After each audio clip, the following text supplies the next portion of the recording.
Three idiots cinema ಪ್ರೇಕ್ಷಕರ ಮನಸ್ಸಿನಲ್ಲಿ ಉಳಿದಿರುವುದು ಕ್ಲಾಸಿಕ್. ಇದೀಗ ಇದರ ಸೀಕ್ವೆಲ್ ಬಗ್ಗೆ ಬಾಲಿವುಡ್ನಲ್ಲಿ ಭಾರಿ ಚರ್ಚೆ ಶುರುವಾಗಿದೆ. ನಿರ್ದೇಶಕ ರಾಜ್ಕುಮಾರ್ ಹಿರಾನಿ ಸ್ಕ್ರಿಪ್ಟ್ ಕೆಲಸದಲ್ಲಿ ನಿರತರಾಗಿದ್ದು, ಅಮೀರ್ ಖಾನ್ ಕೂಡ ಸೀಕ್ವೆಲ್ಗೆ ಪಾಸಿಟಿವ್ ಸಿಗ್ನಲ್ ನೀಡಿದ್ದಾರೆ.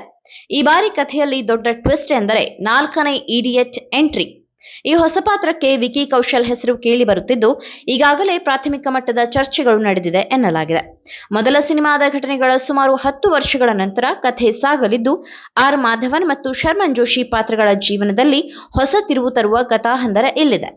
ಸ್ಕ್ರಿಪ್ಟ್ ಅಂತಿಮ ಹಂತದಲ್ಲಿದ್ದು 2027ರ ವೇಳೆಗೆ ಚಿತ್ರೀಕರಣ ಆರಂಭಿಸುವ ಯೋಜನೆ ಇದೆ. ಒಟ್ಟಿನಲ್ಲಿ 4ನೇ ಇಡಿಯಟ್ ಎಂಟ್ರಿಯೊಂದಿಗೆ ಈ ಸೀಕ್ವೆಲ್ ಮತ್ತೆ ದೊಡ್ಡ ಮಟ್ಟದ ಹೈಪ್ ಸೃಷ್ಟಿಸುವ ಸಾಧ್ಯತೆ ಇದೆ. ನೀವು ಸಣ್ಣ ಆಗ್ಬೇಕಲ್ವಾ? ಅದು ಒಂದು ಉತ್ತಮ ಆಹಾರದಿಂದ ಸಣ್ಣ ಆಗ್ಬೇಕಲ್ವಾ? ಪ್ರತಿದಿನ ನಮ್ಮ ಜೀನಿ ಸ್ಲಿಮ್ ನ ಯೂಸ್ ಮಾಡಿ ಯಾವುದೇ ಸೈಡ್ ಎಫೆಕ್ಟ್ ಇಲ್ದಂಗೆ ನೀವು ಸಣ್ಣ ಆಗ್ತೀರಾ.